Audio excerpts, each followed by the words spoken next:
last session of managerial effectiveness, we have talked about the functions, roles and skills, their importance and understanding how these managerial functions, managerial roles and managerial skills, they are making the difference in the interpersonal relationship. While making the strong interpersonal relationship at a workplace, you can transfer your effectiveness to the next level, and therefore, in that case we will continue, we will further more concepts on these particular aspects of the managerial effectiveness. So, effectiveness that depends on the many factors. According to the Shaw and Weber, that is the personal attributes. Now, what are the personal attributes? Personal attributes are heredity, environment, situations, and then you will find also that is the locus of control, how the personality, and therefore, in that case we see that is in the managerial effectiveness. For example, the locus of control. In the locus of control, we will find that is the internal locus of control and external locus of control. Internal locus of control means that is the I believe in myself. External locus of control, I believe in others or outside. Now, in this case, if we are having that personal attribute, so who will be the more effective manager? In managerial effectiveness, those who believe in themselves, they will be more effective, and therefore, internal locus of control, that attribute of personality, that will making you the better manager. So, or it will be the Machiavellianism, it may be the risk taking, it may be the self regulations, and therefore, this type of the personality attributes, that will cause you, that is the how effective you are the manager. Second is competencies. What is a competency? Normally we talk about the competency by the knowledge and skills, but further research has been done and then it talks about that is the knowledge, skill, attitude, behavior and habit. So, therefore, in that case, in the case model, knowledge, attitude, skill and habits, we will find that is the, this is becoming very, very important, that is the how the in the competencies, what level of knowledge, what skills. Now, those skills I have already discussed. When we are talking about the knowledge, in the knowledge management, if you follow the Wendy Ruth's model, then we will find that is how do you get the knowledge. In your managerial effectiveness, it becomes very, very important, that is the we are able to go for the what level 1, level 2, level 3, level 4 and level 5. So, when we talk about that is the how to get that knowledge, it becomes very, very important, that is the we are able to find out the top level knowledge is there, and if this top level knowledge is there, then definitely in that case our competency will be the high level competency. Whenever we are talking about the skill, then in that case of the skill development, it becomes very, very important, that is what type of the skills do we have, and then all those skills, knowledge skills, attitude skills, functional skills, HR skills, analytical skills. So, therefore, I will further discuss, there are different types of the skills in this particular session, and then you will find that is the it is becoming the very important how we are going to develop that type of the skill development is there, and that will affect the then attitude, the positive attitude. What is a positive attitude? Positive attitude means that is the solving the problem. So, finding out the solutions. So, whenever there is an approach, in that approach it becomes very important how you are able to solve that particular problem, and if you are enough competent to solve that particular problem, then definitely in that case your competency for this particular skill is becoming a positive attitude that will make you more competent is there. However, here I would also like to mention about the H, that is the habit, and in case of the habit you will find that is the whenever we are talking about this cache model, knowledge, attitude, skill and habit, and your habits are to keep yourself healthy physically and keep yourself with the positive attitude, that is mental healthiness is there, then definitely in that case your competencies at the workplace that will be multiplied. Next, the individual's effectiveness that depends on the work setup and work culture. Now, when we talk about the work culture, then definitely I would like to mention about the octopus model, and therefore, in that case we talk about how this particular work culture, openness, confrontation, trust, authenticity, then the experimentation, proactiveness, then transparency, all these factors that will be definitely will be making a work culture is a more effective is there. And then if the work culture is supportive, then in that case of course you will find that is the employees, they are having the high managerial effectiveness, because there is a match between the personality and there is a match between the culture. Whenever there is a match between the personality and culture, you will find that is the output, managerial effectiveness is at the next level. Then of course organization is working into the different areas, and these different areas are how it will be becoming the social, political, economical, legal and technological. And whenever there this spelt approach is there, where the social, political, economical, legal and technological is there, then definitely in that case it becomes very important, that is the spelt approach that will make the forces within the organization and outside the organization. What is the social system is there? It is the my versus our.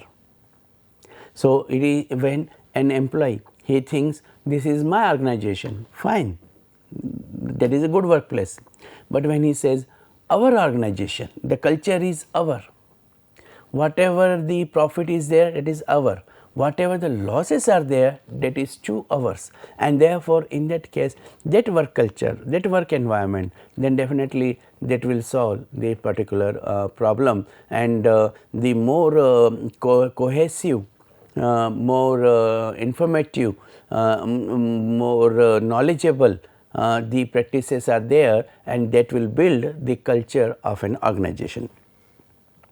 Then organizational psychological climate, as I mentioned, that is the this type of the climate where the people are having the more ownership, then that in that case the managerial effectiveness will be much better.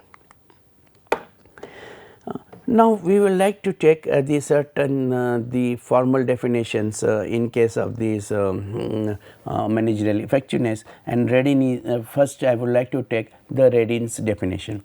Managerial effectiveness is the degree to which managers achieve the output requirements corresponding to their respective positions.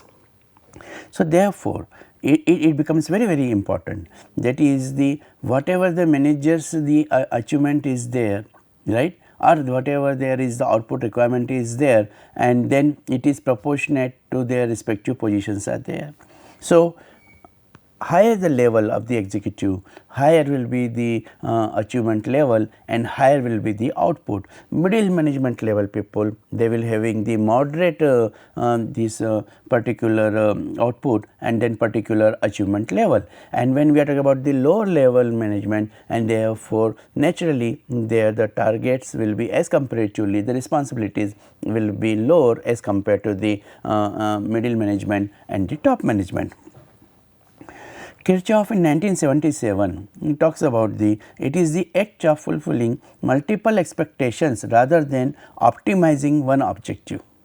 It's really nowadays in the current time, this definition is becoming a very important, because it is not that is one manager, one goal, one objectives.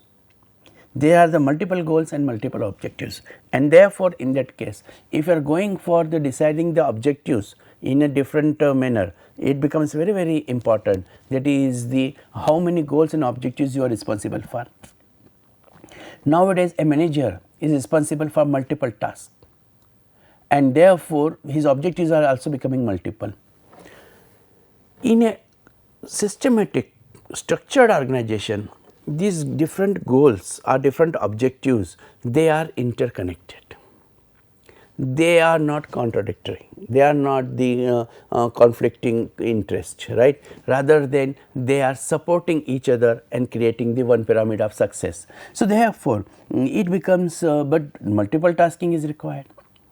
Nowadays, each manager, he has to do a number of tasks and number of goals, and therefore, when he is making a decision, he cannot keep in mind only one goal. He has to keep in mind the different goals, and all these goals, they are to be interconnected. The Broad and the Bennett in 1979 has talked about results and consequences, bringing about the effects in relation to purpose and giving validity to particular activities. Now, here it becomes very, very important, that is there are the different validity and the particular activities are there, and how these activities, they are interconnected. If these activities are interconnected, then definitely in that case the effect will be the more positive. The Boyd's in 1982 has talked about effectiveness refers to qualities, intrinsic abilities or personality strengths of an individual. So, a lot of work has been done on this, where when we talk about, that is the managerial effectiveness depends on an individual. However, we have talked in the earlier definition that it is not only the responsibility of that one person, rather than it is also responsibility of the organization. So, that work culture. So, that work culture and individual, when both are matching each other, so then in that case that will be the successful. Boyd's is a talk about, that is the there should be the certain managerial qualities, and on basis of those qualities, then definitely the employees will be having the intrinsic abilities to do. They do not need guidance. They are not talking about it, that is the who is supposed to do what, and then it is not blame game. It is not, this is not my job, this is job of others. No, rather than it is our job, right. So, therefore, in that case that concept, that understanding, that positive attitude, right, that ability to understand, right, then it becomes a very, very important aspects. In my previous session, I have given the introduction of the roles of the manager, that they have to do their roles very effectively. Now, I will talk into the detail about what are the different 10 roles of the manager. These roles are proposed by the Henry Mintzberg. Now, it becomes for the when a manager means what? A formal authority and status of an employee. Whenever there is a formal authority and status of the employee, then it is becoming the interpersonal roles. Interpersonal roles are those roles in which we are the figurehead role. And when we talk about the managerial effectiveness for interpersonal dynamics, the most sensitive role is the figurehead role. It is just like a karta of a family. In the Hindu act, we understand the karta, who is the head of the family, and that head of the family, how he takes the family, how he leads the family, what is his vision, what is his ability to provide the competency to his family members, then that is the figurehead role is becoming very, very important is there.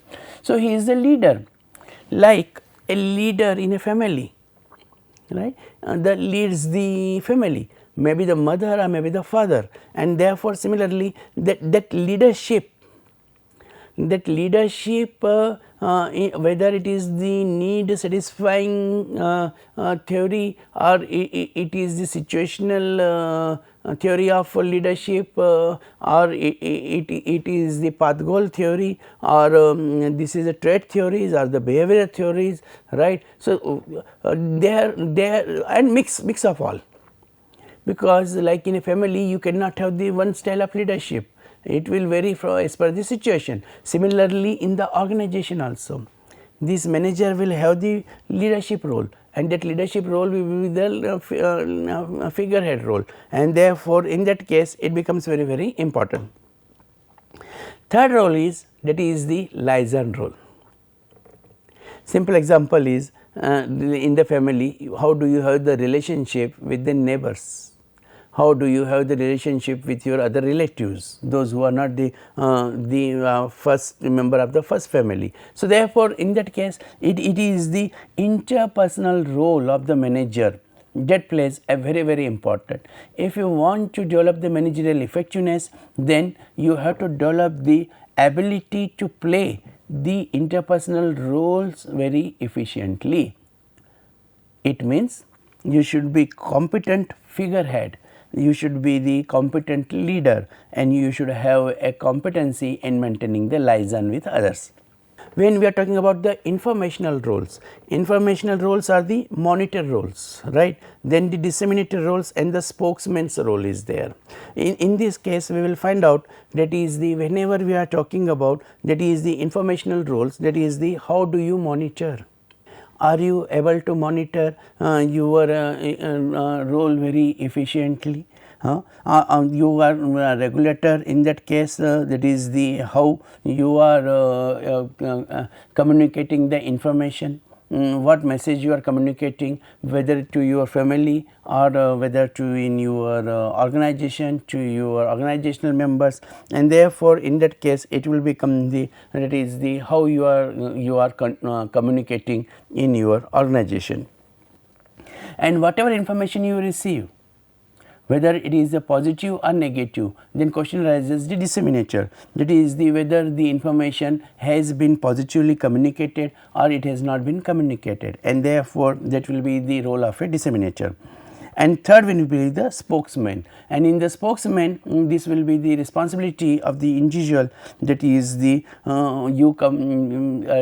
let them understand what is your policy, what do you think, and where you want to lead your family. So, similarly in the organization also, you are the spokesperson for the organization, and you talk about the vision and mission statement and where you want to lead your organization, and that will be the informational roles. And the third role will be the decisional roles will be there. So, in case of the decisional roles, that is you are entrepreneur. Entrepreneur means creative, that is the whenever there are different situations arising in daily, at the workplace, in the organization or in the family, right, in both the places you will find that is a new situation arise, and then you have to be enterprising. Enterprising means creative, immediately you have to think, and then you have to come out that particular problem and provide the solutions. And second is, that is a risk checking. So, many times you do not know, there is no fixed consequence of your decision. So, your decision may be successful, may be failure, and therefore, in that case what to do, to take the decision or not? No, you have to take the decision, and to take the decision means you have to be enterprising or the entrepreneur. And whenever you are into the entrepreneur or enterprising, you will be able to perform that particular task. Second will be in the decision roles will be the disturbance handler. So, always in every organization or even in the family, you will find some members and they are not satisfied, and therefore, they opt for the negative path, and in the negative path they create the disturbance either at the workplace or at the home. And what manager is required? Manager is required to have the efficiently handle the disturbance role. And the disturbance role, there are many ways, right. So, therefore, how do we handle in the disturbance in our family? And we do the counseling, we try to understand, we communicate, and communication becoming the major tool. Similarly, in the organization also, whenever these type of situations are there, then it has to be the communication, and the communication will be, that is about the how to handle that particular disturbance, and whoever is doing the disturbance, we have to talk to the person, we have to understand his psychology, we have to understand that there are certain issues, those issues are to be resolved. So, therefore, in that case the manager's role will be a disturbance handler in this particular case. Now, next is the resource allocator. The next role will be the resource allocator, in which the manager like in a family, right, and especially in case of the funds, and in the case of the funds, the pocket money has to be given to the children.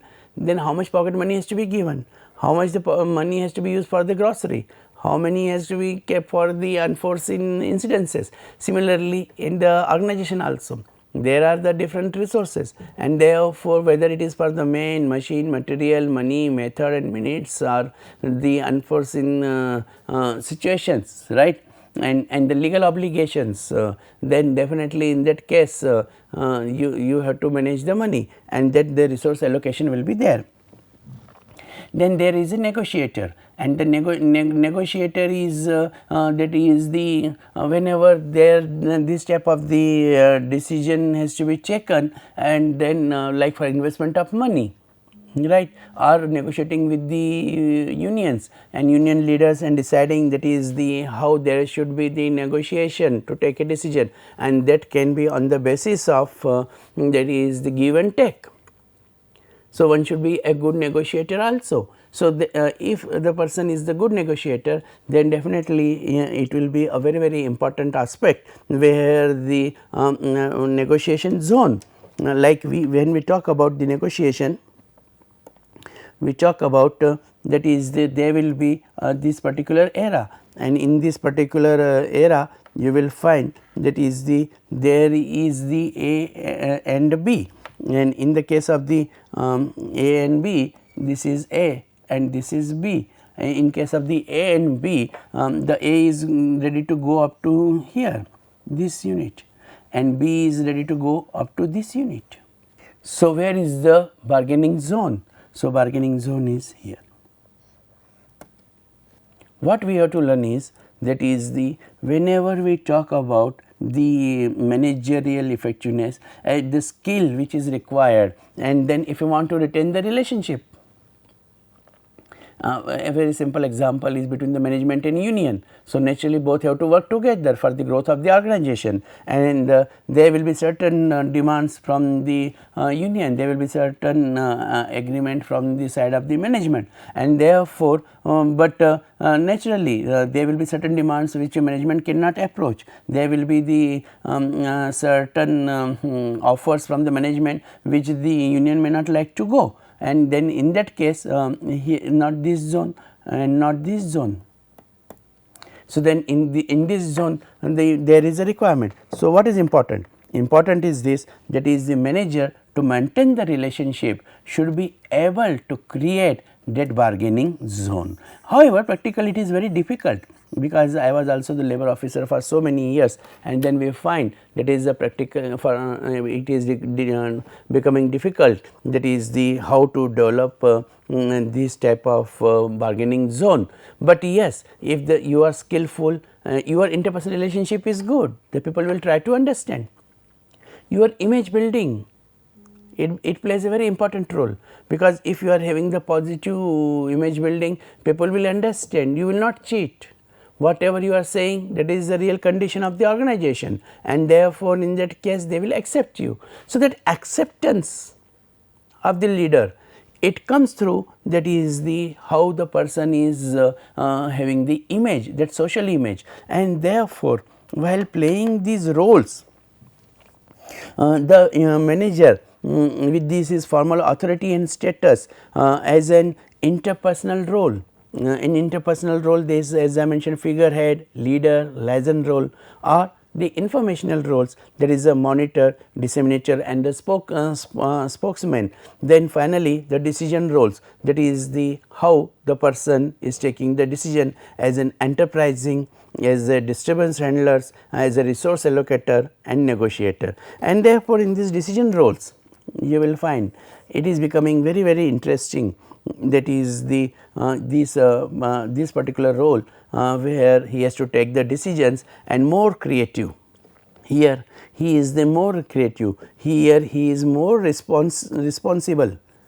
Here in this particular role he is more responsible role is there, while in this case you will find among these three functions, that is the he is more creative, and in this creative role he has to take the support of the interpersonal relationship. If he is strong in develop interpersonal relationship, then his creative role that will be more successful. So, to become more successful, this will be there. Informational role, it is the most sort of the administrative role, right. So, therefore, whatever has been decided by the organization, that you have to communicate, and according to that communication you have to spread that information, right. Either you have to receive that information or you have to spread that information in the organization. So, this is more sort of administrative is there, but this particular role I feel is really is a more responsible position. Manager has to be very effectively responsible for this particular position. Similarly, in this case, in the decision roles, that the manager, he is required to be more creative and have the interpersonal dynamics. So, on the basis of this, we can talk about that is the how these roles are to be played by the organization, and then in that case these roles effective role playing, that will make the strong interpersonal dynamics. Now, the last slide which I would like to discuss with this basic managerial philosophies and the effective management of the people, and in this effective management of the people we will talk about the culture of management. I have talked earlier also the culture of management. In the culture of management, this becomes very important, that is, you have the open culture in the workplace. If you have the open culture in the workplace, you will be able to develop that particular style of the leadership. In the case of the recognition and credit, so do you give the recognition and the credit to the employees or not? Whenever the employees, they have performed, and one in my previous discussion I have mentioned about the extra role performance. If somebody is taking care of environment in the organization, green environment in the organization, then that should be recognized. That is, not only he is doing his job, but he is also taking, that is, the recognition of that particular employee, and therefore, in that case you are becoming more and more positive manager and effective manager. Another important point is fair and equitable treatment. You see, you can develop only the good relationship at the workplace only if you are able to make a fair and equitable treatment is there. If you start the favoritism, and then in that case because you like somebody, or maybe it is because of that person is contributing more towards the organization. But whenever the question comes of the decision, then in that case, in decision making process, one has to be fair and equitable. If fair and equitable is there, then definitely the interpersonal relationship at workplace will be better. However, it does not mean that is the non-supportive elements in the organization, or the employees, those who are doing the misconduct at the workplace. So, for them also we have to support. No, it is not like this, but fair and equitable means even that case justice should prevail, and therefore, there will be the equitable treatment to those employees. Normally, whenever we talk about the managerial philosophies, the manager is working for what? And he is working for a goal, and goal and objectives and that philosophy, and therefore, emphasis on the end results will be there, that is the whether you have achieved the goal or not. Whether you are able to deliver or not. If delivery is not made, right, then that manager is failed, because ultimately results. You might have done a very hard work, but if your end result is not the goal achievement, then all efforts are in vain. So, therefore, it becomes very important, that is, we have to give the emphasis on the end results, very important. Another important is that is the staff and customer satisfaction. We will be talking about these more in the further sessions also, but it is very important, that is the employee satisfaction at workplace. It is very we have to have a concern, and therefore, in that case the employee satisfaction cannot be generalized. It will be customized, it will be specific satisfaction level for a specific employee, and then we have to try to do that. Next is the positive action on individual basis. Always when you want to develop a good strong interpersonal dynamics and relationship, there should be the positive action on individual basis. If there is a positive action, you will be successful. And finally, we will talk about last two parameters, that is involvement and availability. More and more involvement of the manager is more involved, and then he is available, and naturally when he is involved and available, he will be effective manager, and what he will do, and then in consideration he will get the respect and trust. So, therefore, it is not always that is the manager will look for the monetary gain, monetary benefits, but rather than he will be able to perform in the non monetary way also, as I have talked about the employee recognition also. That is the, when you are talking about the consideration, respect and trust, that is actually in fact that is the recognition of employee. So, therefore, in that case that always please, and we have managers philosophy should be that is it is not only monetary, but it is the non monetarily there are certain rewards which has to be incorporated in his philosophies. So, when we talk about the managerial philosophy, out of the following these the effective management of the people, if we do that, then definitely in that case we will be able to develop a work environment very positive and good relationship at the workplace. So, this is all about the basic managerial philosophies. The rest of the managerial effectiveness sessions I will discuss in my further sessions. Okay. Thank you.